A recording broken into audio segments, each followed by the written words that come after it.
Nakakulong na ang kontratistang si Sara Diskaya matapos inanunsyo ni PBBM ang paglabas ng warrant of arrest laban sa kanya. Sinilbihan din ng warrant ang isa pang mataas na opisyal sa kumpanyang iniuugnay kay Diskaya. Live mula sa Muntinlupa, nasa frontline ng... So ayan na, si Diskaya po ay nakakulong na. Okay?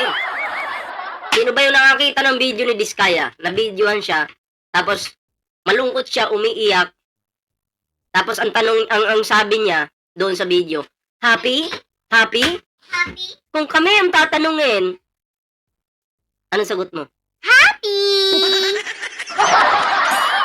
Diskaya, kung kami ang tatanungin, happy kami. Sobrang happy kami. Dapat nga pagbubunutin tayo mga bulbul mo Ha? Isa-isa. Isa-isang bunutin yung bulbul mo kasi parang hindi kami satisfied na makukulong ka lang. Oh, yung mga bulbul, pag isa-isahing bunutin yan. Di ba? Oh. Hindi kami, sobrang saya namin, pero mas magiging masaya kami kung may ganung proseso sana. Sobrang happy namin. Diba? Oh, yan, nagpakasarap kayo nun. Ang sarap-sarap ng buhay nyo. Ngayon, paiyak-iyak kayo. Nasa huli nga yung pagsisisi. Diba? Oh, nang asar pa si Diskaya. Sa tingin mo naman, maasar kami. Happy? Yes! Siyempre, happy kami. Oh. Ang tanong, happy ka ba na nasa Muntinlupa ka?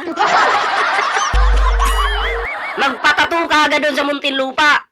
Oh, magpatato ka dito. Magandang tattoo dapat. Magpa-member ka ng, pwede ba yun, babae? Sputnik. Diba? O, tuloy natin to. Kaya nasa hindi pa po nakakapag-like, share, subscribe sa ating YouTube channel. Kalimbangin nyo na po yan. Mag-like na po kayo dyan. At, ayan libre po yan. May TikTok, may Facebook po tayo mga pre. Ayan. Okay, ituloy na po natin yung ating reaksyon. Ayan. Ano ba yung nandito? Wait lang. Okay. So, tuloy po natin to mga pre. Yan si Hannibal Talete. Hannibal, nasaan na si Diskaya ngayon? Angela, nasa loob ng NBI Detention Facility dito sa Bureau of Corrections ang kontratistang si Sara Diskaya. Kasama si Diskaya sa magpapasko sa kulungan. Yay! Salamat kay Pangulong Bongbong Marcos. Natupad yung... natupad na po yung sinabi ni PBBM. May magpapasko dyan sa kulungan. Ang lupit talaga ng Pangulo natin, grabe. Yan ba yung weak leader? Weak leader pa yan sinasabi niyong weak leader. Patahimik-tahimik lang yan si PBBM, pero ayan, kita niyo naman pag nagtrabaho, napakalupit. Diba? Hindi kaya ni Digong yan, hindi kaya ni si Sara yan. Oh, iba, pagtatak Marcos, except lang dyan kay Amy. Delikado yan pag si Amy yung pag-usapan natin, nananaksak ng baba yan. Diba? At diba, iba talaga pag si Amy yung pinag-usapan natin, nakakatakot. Kaya wag na muna natin pag-usapan si Amy, baka saksakin tayo ng baba.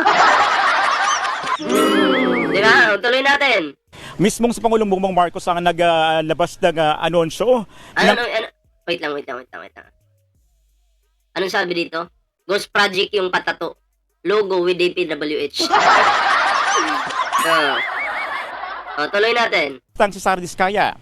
Kasama si Diskaya sa magpapasko sa kulungan. Yun. Mismong sa Pangulong Bongbong Marcos ang naglabas ng anunsyo ng kapaglabas ng kanyang arrest warrant. Ayan malungkot. Kawawa naman. Kawawa naman si Diskaya. Diskaya, kakabait ka sa loob. Matuto kang magbasa ng Biblia.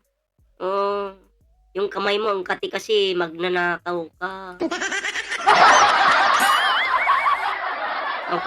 Ayan habang nakaupo, akala mo basang sisi yung putik.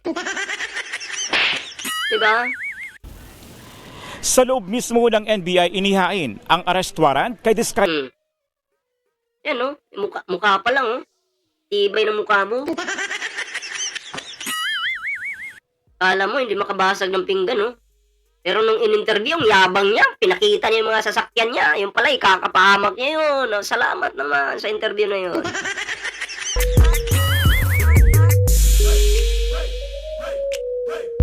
Tuloy natin, tuloy. Kaya kagabi, nasa kustodiya siya ng NBI. Bis ka na, bis. Yan yung nababagay sa iyong kulay, ha? Tapos sumuko sa ahensya ang kahit wala pa siyang arrest warrant nung isang linggo. Nakakahiya, ano, si Diskaya. Nakakahiya. Kasi, imagine, nakadilaw ka ngayon. Nakadilaw. Tapos, makukulong ka 45 years. Ilang taong ka na ngayon? Naku, doon ka kukulubot. 45 years kang makukulong. Ang sakit nun.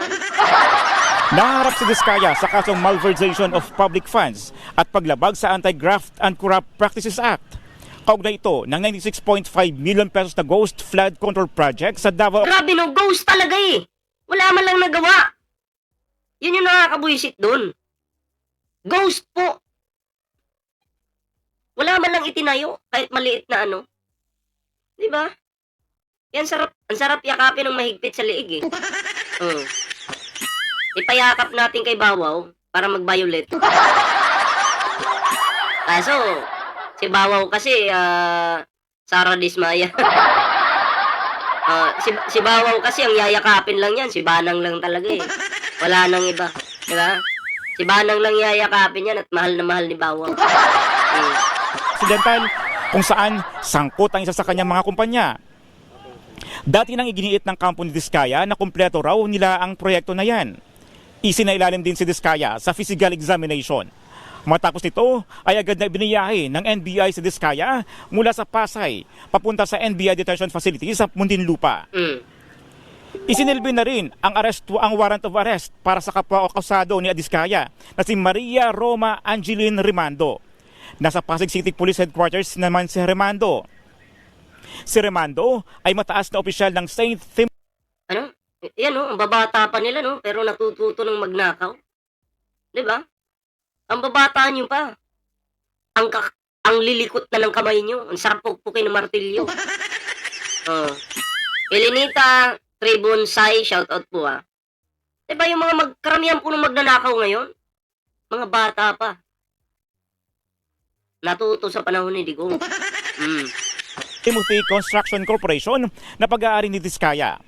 Dinala sa Rizal. Ano, ang sarap ngayon. Siguro yung edad nito nasa 40 plus. Oh. 'Di ba? So, grabe ang lilikot ng kamay. Dapat pukpukin to eh. Dapat putulan ng kamay. Hindi kasi sa ibang bansa, pag may nagnanakaw doon, pinuputulan po nila ng daliri. 'Di ba? Oh, sino ba to? Oh, ito, katulad nito, basahin natin. Oh, basahin po natin yan ha. Nakita ko na naman ang adik na mukhang aso pang vlogger na to. Mukhang aso? O parang ikaw naman yata yung aso. 'Di ba? Kasi, bakit? Nagla-live ako, sumusunod ka. 'Di ba yung aso, sumusunod sa tao yan? Di ikaw yung aso. Oh. Kasama yung nanay mong basura, pamilya mong basura, aso din yung mga yan, 'di ba? Oh. Yung tatay mo aso. Yung nanay mo, in fairness naman, tao naman, pero kinantot ng aso. Kaya nga, ikaw yung naging bunga. 'Di ba? Naging mukhang aso ka, asong galis pa, 'di ba? At kung titingnan mo yung pagmumukha mo, pangit ka talaga. 'Di ba? Kalain mo, tumuwad yung nanay mo, nagpabembang sa aso. 'Di ba? Magkano kayang isinupak sa mukhang unggoy na to? Alam mo, sabi ko sa'yo, ako ang pinakamayaman sa Pilipinas. Ako may-ari ng kalahati ng Pilipinas. Bakit? Bayaran ako eh. Di ba? So, magbigay galang ka kay Ballpoint Man. Baka pitikin lang kita. Ha? Ako may-ari ng Pilipinas, putang ina. Yan si Mangusin, wala yan. Ako, ha? Itatak mo yan sa puki ng nanay mong hayop ka. Ilagay mo doon, si Ballpoint Man ang pinakamayaman sa Pilipinas, may-ari ng West Philippine Sea, at syempre may-ari ng kalahati ng Pilipinas. Baka mamaya ilibing kita ng buhay, hayop ka. Ha? Gusto mo ilibing kita ng buhay dyan sa pag-aari kong lupain? Ipapakain kita sa ipapakain kita sa alaga kong pating. Utang ina mo ka. Yan kasi, ang tatay mo kasi, aso, pukin ang ina mo ka. Barilin kita sa mukha eh. Medical Center sa Rimando para sa mailalim. Nasaan ka na? Patay ka na agad? Mag-comment ka naman. Oy, batukan kita dyan eh. Gusto mo batukan kita, ha? Wala na, patay na, hindi na nag-comment. O, tuloy tayo dito. Sa medical assessment, ibinalik na rin siya sa Pasig City Police. Angela, ngayong araw inasahang Iyak. Katulad nito. Ayusin mo, ballpoint, bangag ka rin. Matagal ko nang binabangag yung tatay mo. Kaya nga nakakulong na.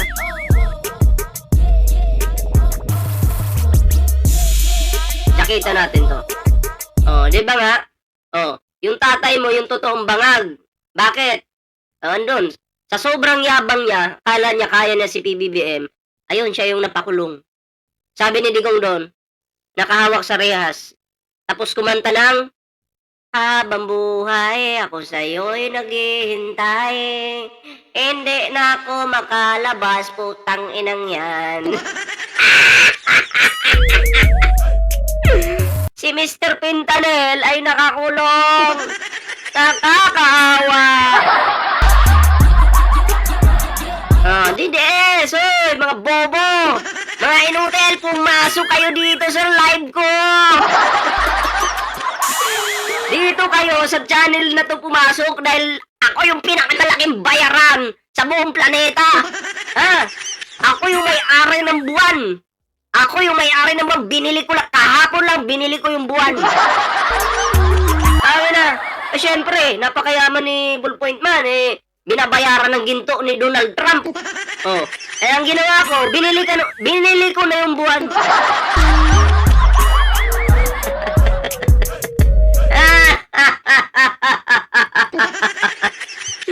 Ay, na mga DDS. Comment pa kayo, galingan niyo mag-comment. Bakit? Wala kayong load. Manghihi muna kayo sa sa nanay nyo. Pampaload para makabanat kayo dito. Ma, pahingi naman akong load. Putang ito si Ballpoint Man, dinamay ka Upo ka daw, pinutok mo daw ako sa kanal. Nay, paludan mo ako, Nay. Babanata ko si Ballpoint Man. Wala na akong load, wala na akong data. Manghingi kayo doon. Hingi kayo sa nanay nyong mabaho. Tuloy natin to. Patay na yung kalaban wala na. Darog na. Dito tayo. Si Diskaya Pasibu kung saan nakahain ang kaso laban sa kanya. Ang Lapu-Lapu Regional Trial Court Branch 27 kasi ang naglabas ng arrest warrant laban kay Diskaya at siyam na iba pa. Angela. Maraming salamat, Hannibal Talete. Yun Diskaya, one down. Marami na nakakulong pero etong si Diskaya kasi yung pinakamatunog yung pangalan na kumbaga nakakulong na po ngayon. At congratulations po dito sa ating mahal na Pangulo. At talagang napakalupit po ng ating Pangulong Bongbong Marcos. Ibang klase pag nagtrabaho. Talagang todo trabaho po ang ginagawa nito. Napakasipag. At pag may sinabing, pag may binitawan si PBBM na salita, natutupad. Ayun, may magpapasko sa kulungan. Walang iba kundi itong mga Diskaya na to. Diba? At salamat. Tuwan-tuwa ba po kayo na nakulong si Diskaya? Press 1. Happy? Happy? Happy! Happy ba lahat? Happy po ba? Siguro naman happy po ang lahat, 'di ba? Si Danadana, happy daw si Danadana. Diba? Yung kapatid ni Uzumaki Boruto na si Mawari, happy din. Si Noralyn, happy din po si Noralyn, si Askim. Di happy tayo lahat. Mabulo ka sa kulungan, Diskaya. So anyway, kayo anong reaction nyo dito sa video ito? Comment down below. Para naman po mabasa natin yung inyong mga komento, no? Ayan bago po tayo mag-move sa next topic, sa mga bagong subscribers, maraming salamat po Yan, may TikTok po tayo, may Facebook. Sana po yun yung suportahan yung ating mga social media accounts. So move na po tayo sa susunod po natin topic.